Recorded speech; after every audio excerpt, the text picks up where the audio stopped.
afternoon, everyone. I think we'll go ahead and get started. It's right about noon.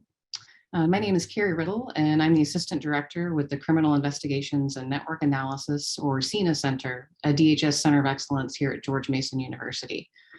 Thank you very much for joining us online today for the first session in our spring speaker series, featuring talks on a variety of topics centered around transnational organized crime.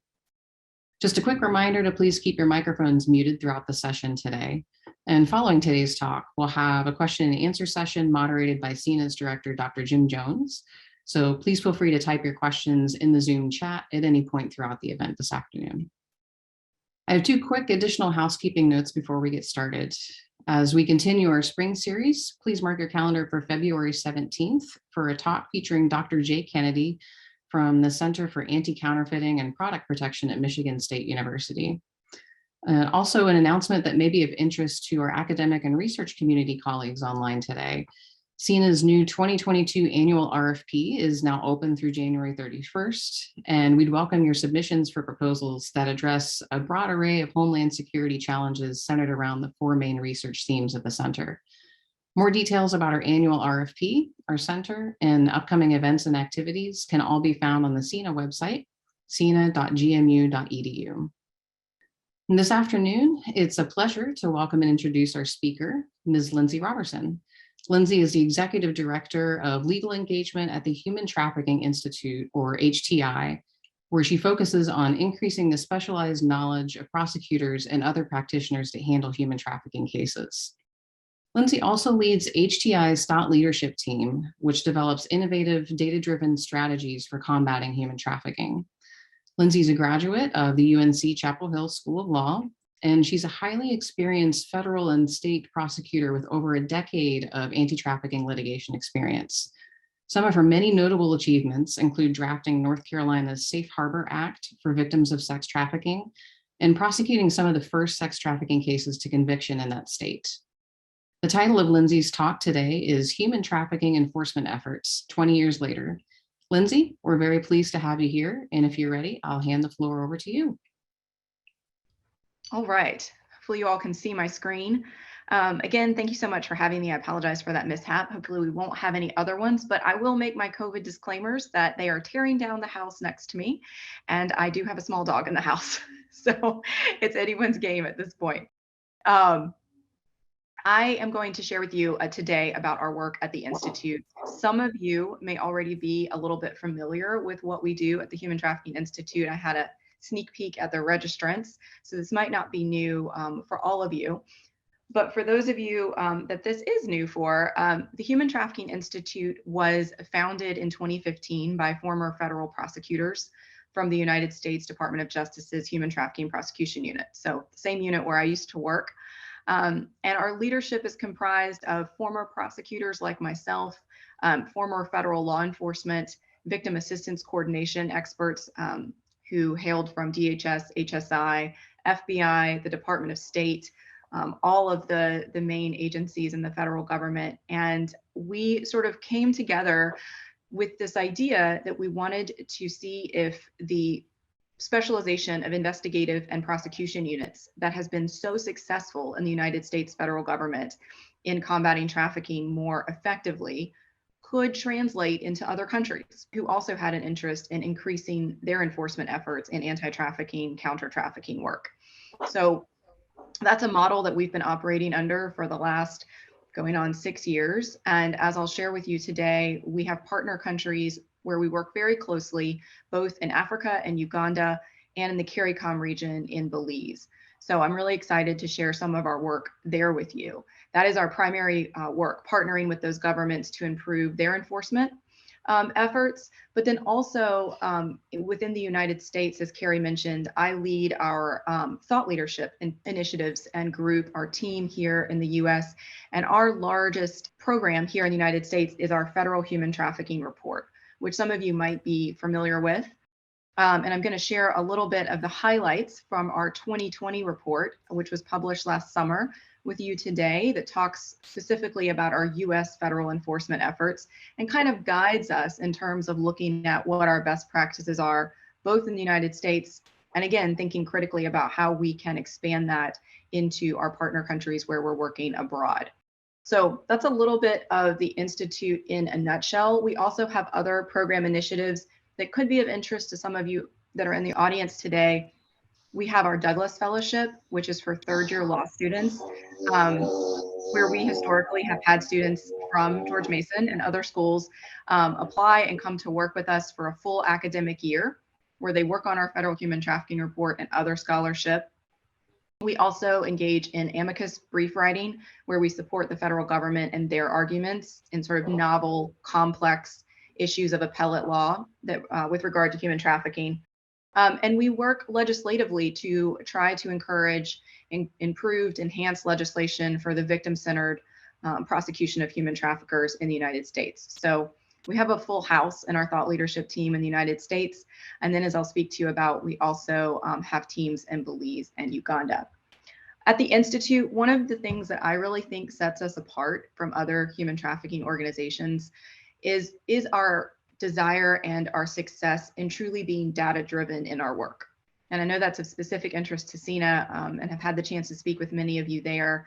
We really wanted to look at objective data and say, where are we doing a good job in enforcement efforts and anti-trafficking? Where could we do better? How do we close the gap? And we want to be driven not by anecdote or by media, as so often the narrative around human trafficking is, but we want to be driven by the data itself. And so that was really the impetus behind the Federal Human Trafficking Report, but also it's how we look at sort of all of our work and evaluate all of our work across the globe. And so we do that in a couple of different ways in terms of how do we measure our impact and the impact that's being had by our partner countries and their own governments. So in addition to the Federal Human Trafficking Report, we also keep track of our own key performance indicators, or KPIs, in each of our countries. So we're looking at, how many arrests are happening, how many charges, how many prosecutions, how many convictions, what are the sentences, what types of cases are we looking at, so that we can really drill down on the best use of our resources and how we can improve capacity and that work abroad. We also have engaged John Jay and NYU universities in prevalence studies, both in Uganda and in Belize, ultimately with the hope that over time, we'll see that the work that we're doing in those countries is actually reducing the prevalence of human trafficking. And finally, we look at the United States Department of State's tier placement for our countries. So where are they ranking on that tier? Are they tier 1? Are they tier 2 watch list? And that helps guide our work and our relationships with the United States Department of State as well. And frankly, in terms of also resource opportunities for our work in those countries. So I know I talked to Dr. Jones very briefly yesterday, and I looked at the registrant list. So many of you are familiar with human trafficking and the terms, vocabulary, and kind of the body of law. Some of you may not be. And so I don't want to give too much of a primer, but just as a little bit of a container to talk about, to the lens through which I would like you to look at our talk today. Human trafficking, when I titled this talk 20 years, we really have 20 years of both global enforcement, regulatory, and policy, and we have 20 years of US federal law. And what I mean by that is about 20 years ago, the United Nations instituted the Palermo Protocol, which created a universal definition of human trafficking. That was the same year that Congress passed the Trafficking Victims and Protection Act in the United States. So we have this sort of 20 years of countries signing on to the UN protocol globally, and then we have 20 years of our own United States federal enforcement efforts. So we're really at this sort of pivotal fulcrum moment to take a look back at where we've gone, where we've been, how we've done, and be instructed by that in terms of how we can do better, how we can improve our work going forward. But the Palermo Protocol really sets up the human trafficking definition in these 3 buckets, which is act, means, and purpose. And almost every country that has signed on to the Palermo Protocol, United States included, this is how we also formulate our statutes. So the act is going to be the actus reus that is actually performed by the trafficker. It can be any of these verbs: recruiting a victim, transporting a victim, transferring, harboring, or receiving that victim. It doesn't actually require movement though. Not to conflate smuggling with trafficking. I could traffic any of you in your homes right now without moving your person or your body. Then we look at the means. This is really sort of the meat of trafficking and what makes it different from other crimes. What is the type of coercion that's being deployed on the victim of trafficking? And that can be force, but it can also be non-physical coercion, which we see in a lot of our cases, including fraud, deception, abusing a position of power, immigration harm, all types of harm that fall short of physical violence. And then finally, we look at the conduct to see what was the purpose. What was the exploitation that the trafficker was intending? Was it the end game? Was it going to be prostitution or commercial sex? Some other type of sexual exploitation? Was it forced labor, which can be any type of labor that is provided by the victim? Slavery or similar practices?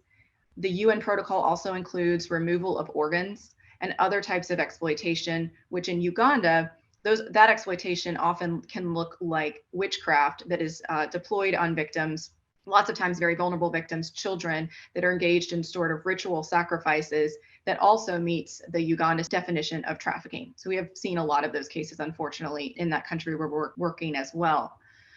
Well, when we look very briefly at the United States statutes and how this is broken down, there's really two main veins of law here. And that's 18 USC section 1591, which we think of as our sex trafficking statute, and 18 USC section 1589, which we think of as our forced labor statute. And really the definitions follow very closely with what I was just talking about from the UN protocol with regards to act, means, and purpose. At the end of the day, the reason that this crime is difficult to detect, the reason it's difficult to investigate and prosecute, and it's different from other crimes, is because it's not readily apparent to the human eye, right? To the untrained person. If I look out my window right now and my car is gone, I know that my car has been stolen. I'm a victim of a property crime. Trafficking is rarely that apparent. So the sort of reason that we spend so much time, resources, and research in this area is really this idea of coercion. What does it mean to coerce someone into providing a commercial sex act or some type of labor or services? And the reality of coercion, as many of you know, is that it's very individually dependent.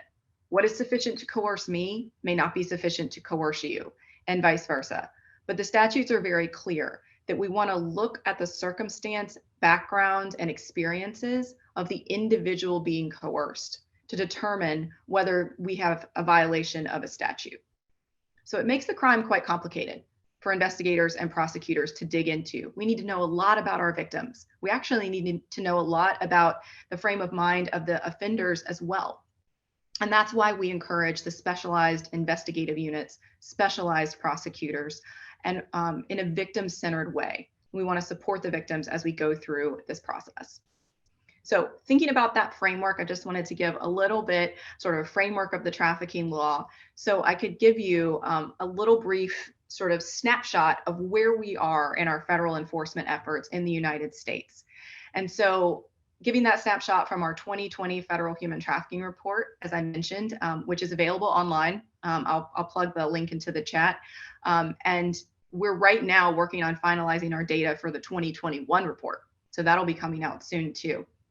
But we've been publishing this report for the last 4 years. And this last year in 2020 really was a huge year for us because we finally were able to compile all 20 years of US federal enforcement cases in one report, which is huge undertaking for a nonprofit for anyone to do. But it didn't exist anywhere else. There's no federal agency that's pulling all of this information together. So when we talk about the data in the report, I want to be clear about a couple of parameters. One is this is not a prevalent study. This is not to talk about how big is the problem in the United States, but it is looking specifically at our federal cases that have been charged and brought before federal courts, both for criminal and civil enforcement of our human trafficking statutes. We are limited at the Institute to publicly available data. So it's either, on PACER, which is where we file all of our court documents for federal cases. We look at press releases. We look at the news. We really do an exhaustive review of every publicly available forum. And then once we've compiled all that data, we reach out to all the U.S. attorneys' offices around the country to confirm the accuracy of our data before it goes into the report. Our methodology is incredibly robust in terms of how we decide which cases to include and which cases not to include. So I would encourage you to take a look at that if you're curious. But it is exhaustive to the best of our ability. Now, when we look at the human trafficking case profiles, this first bar graph that you see is the result of having 20 years of data that went into our report last year. This is from 2000 all the way up to 2020. The blue are sex trafficking cases, the orange are forced labor cases. So at a glance, you can see that over time, we've really been seeing an increase overall in our sex trafficking prosecutions, but not so much in our forced labor cases. In fact, one of the biggest takeaways this year from our federal human trafficking report is that there were more sex trafficking prosecutions in 2020 alone than there have been in forced labor cases in all 20 years, which really isn't an indication of the prevalence of forced labor compared to sex trafficking. I think it's more of how difficult it is to identify those forced labor cases, where oftentimes the victims are working in plain sight in regulated industries. But this last year, we did see an 11% increase in the number of new cases filed. But again, that was due solely to sex trafficking cases. When you look at the breakdown here in 2020, there were 579 total active cases in the federal court systems. And in 2020, 165 new cases were filed. So it gives you some idea of the scope of the federal cases being filed in the US court systems. And again, this breakdown between forced labor and sex trafficking is quite vast. 94% of these cases were sex trafficking and 6% were forced labor.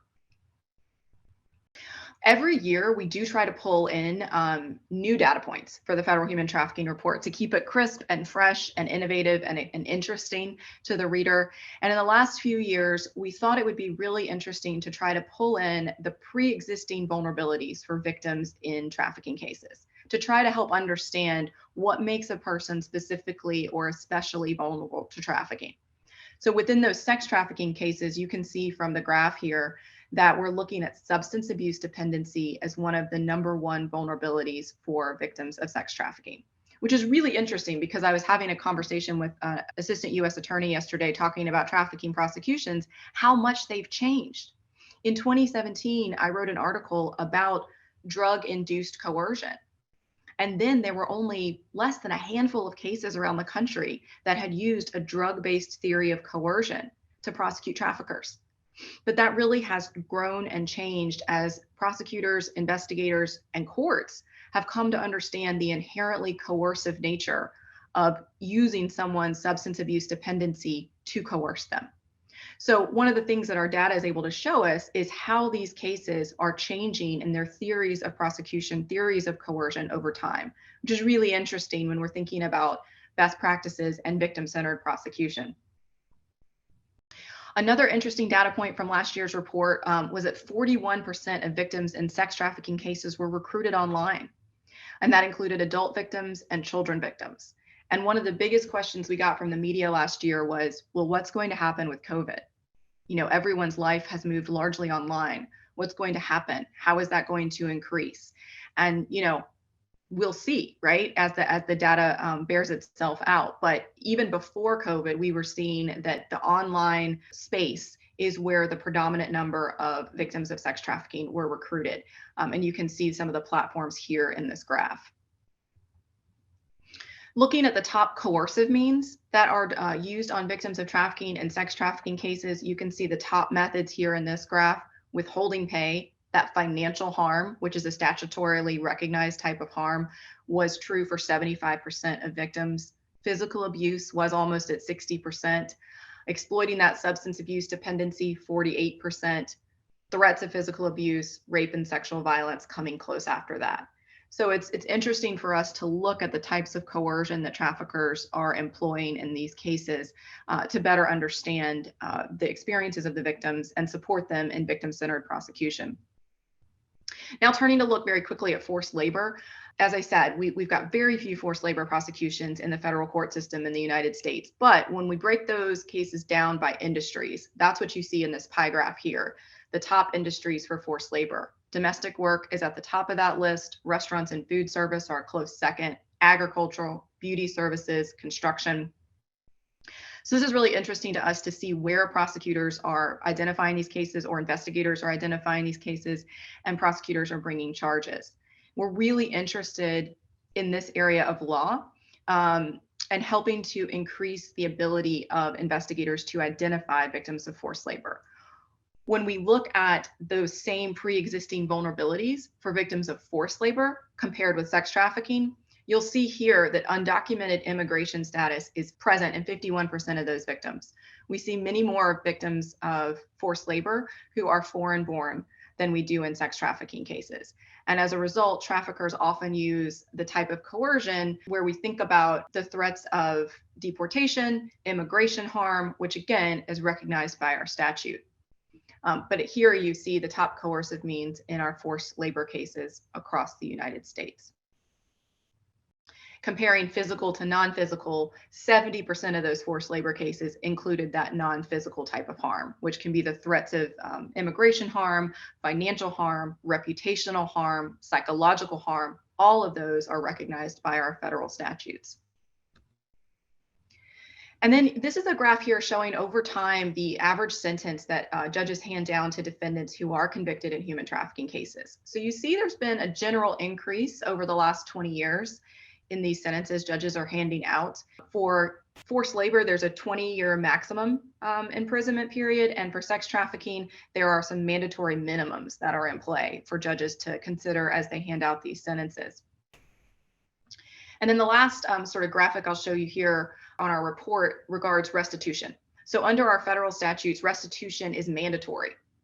A judge has to order some amount of restitution when a defendant is convicted of human trafficking in the United States. And yet it doesn't happen all the time.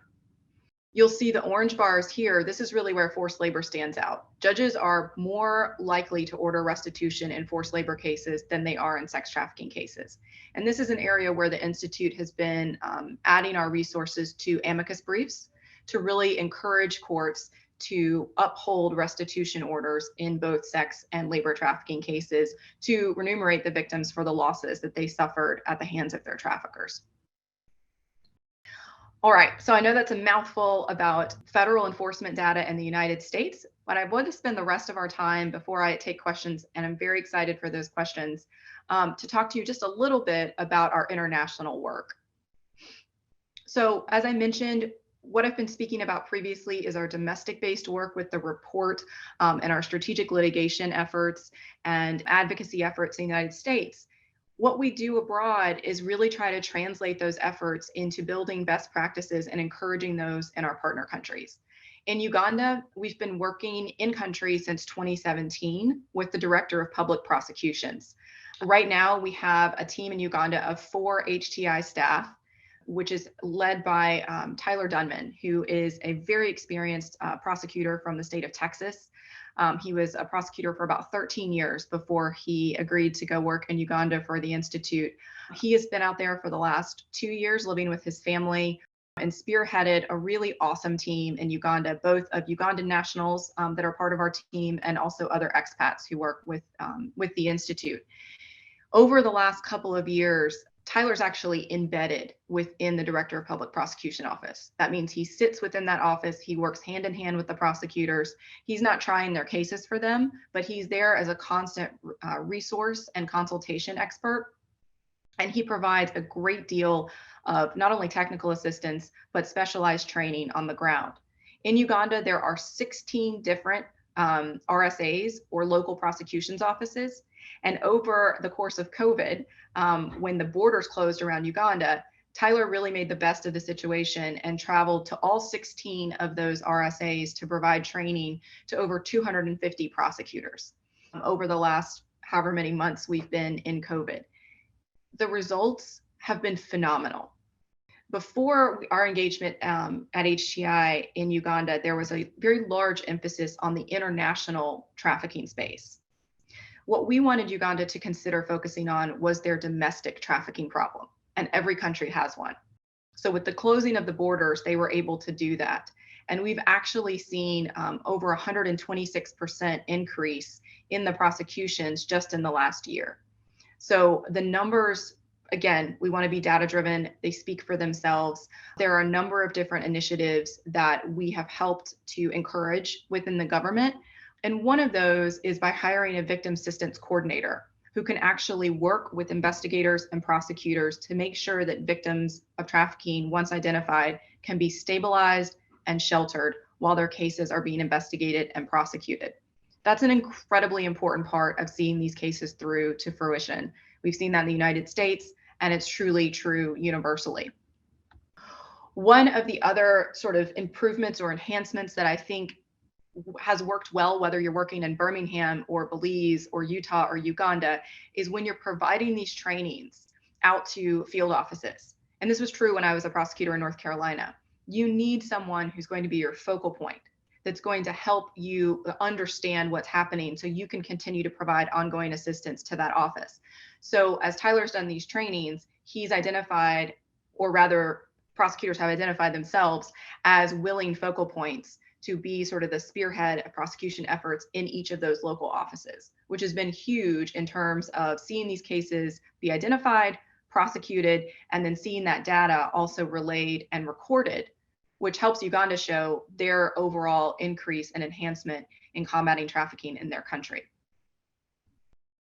One of the other sort of innovative, let's use technology to sort of share information in Uganda is Tyler initiated WhatsApp groups that are law enforcement sensitive. So only prosecutors and law enforcement are able to be in these closed WhatsApp groups. There's over 350 of them. And every day, prosecutors and law enforcement can ask each other questions about potential cases, potential charges, potential contacts that they need in other jurisdictions to help move cases forward. And it's really just been an innovative way to connect people across a very large country of 40 million citizens in Uganda. It's really helped them to sort of connect their specialization and their growing capacity in one centralized location, which has been really amazing to watch. So the training has been a huge part of what we've done in Uganda, what we've helped to assist the government with, and really just see that work move forward. We have seen a number of cases that previously were maybe identified as defilement cases that now prosecutors are recognizing these are actually human trafficking cases. This is aggravated child trafficking. This child marriage case is actually in violation of Uganda's TIP Act. And one of the most vulnerable areas, obviously, with children in Uganda, in just the last few months, we were able to actually see the courts hand down the first life sentence for a child trafficker in Uganda who was a headmaster of a school who was abusing his position of power over a number of male students over a large period of time. So part of what comes with the change in law and change in perception of the crime is just a larger understanding of what the crime looks like and that it might be different than what we thought it was eventually. So for example, starting to recognize boys as victims. And that's a shift that we need to see all over the world, right?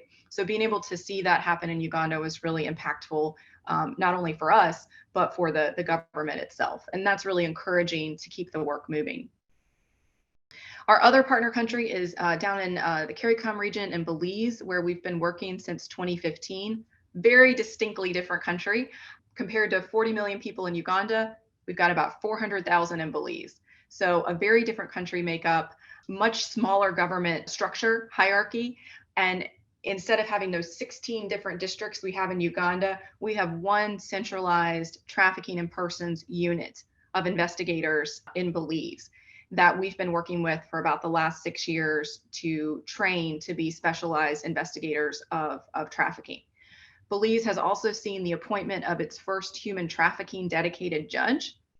And just in the last several months, we saw the first conviction and jail time that was allocated to traffickers in Belize. But just looking here at a snapshot of human trafficking there in that country, you can see the breakdowns very close, adult versus minors in Belize, the types of exploitation. Again, we see larger identified sex trafficking cases than labor. The gender breakdown, 80% females. And then this last chart is broken down by the 6 districts that are present in Uganda, where we're identifying those cases, in Belize. So as I said, we just saw Belize court sentence 2 child traffickers in the first human trafficking conviction of the year. That was a case of familial trafficking, which is a type of trafficking we see quite frequently in Belize, where there is sort of abject poverty, and one parental figure is allowing a child to be exploited for items of value, whether that's rent, whether that's food. And so this was an unfortunate situation like that, where the mother was allowing her child to be exploited. And so both the mother and another trafficker were prosecuted and sentenced to jail time. In Belize, we also have a team of embedded experts who are working within that specialized investigative unit. That includes a prior law enforcement agent of 20 years of experience, and then also a victim assistance coordinator and a country program coordinator as well. So working within the government system is, again, one of the things I think that sets apart distinctives of the Human Trafficking Institute with other NGOs that work in country but don't work within the government itself to help encourage systemic infrastructural change over time. So as I'm wrapping up, just sort of my thoughts and talking points, I talked to your colleagues yesterday in terms of how far we've come in human trafficking in the last 20 years. We have truly come a very long way in terms of recognizing, identifying, increasing awareness around trafficking. We have seen increased resources go to human trafficking, both for governmental agencies and for NGOs like HTI, who are working to encourage this work in their own ways, in their own space. Where do we still need to go, right? That's the question. We're prosecuting more cases, we have more resources. What's next? And from where I'm sitting, and the data that I have the opportunity to look at and analyze, and the case law and the body of global work that we're able to kind of digest, we really have barely scratched the tip of the iceberg when it comes to prosecuting forced labor. There's every indication that there are more victims of forced labor globally than sex trafficking victims, and yet we're not prosecuting that crime. And not only are we not prosecuting that crime, we're not holding corporations accountable for their involvement in that crime, civilly or criminally. So seeing us move more in that vein in the next 20 years is definitely an area where I think we can improve globally, but definitely in the United States. And that requires all the P's to be engaged. And what I mean by that is prevention, right? Prosecution, protection, policy. All of those P's have to work together to make changes over time. So as we're sort of wrapping this up, I do want to open it up to questions. And this last slide is my, if you all haven't read Charlie Mackesie's book, The Boy, the Fox, the Mole, and the Horse. It's one of my favorites that I read to all my little friends. This is work that I've been doing for almost 20 years. And it is hard work, but it is some of the most rewarding work that I've ever done. And so as you think about ways that you can contribute your talents to this space, I would love to be an opportunity for you to reach out with questions or thoughts about how that might work. The Institute will continue to be a resource for fine minds like yours to think about ways that we can partner to move this work forward. So thank you so much for your time today. I'm going to stop talking and open it up for questions and comments, and really look forward to that.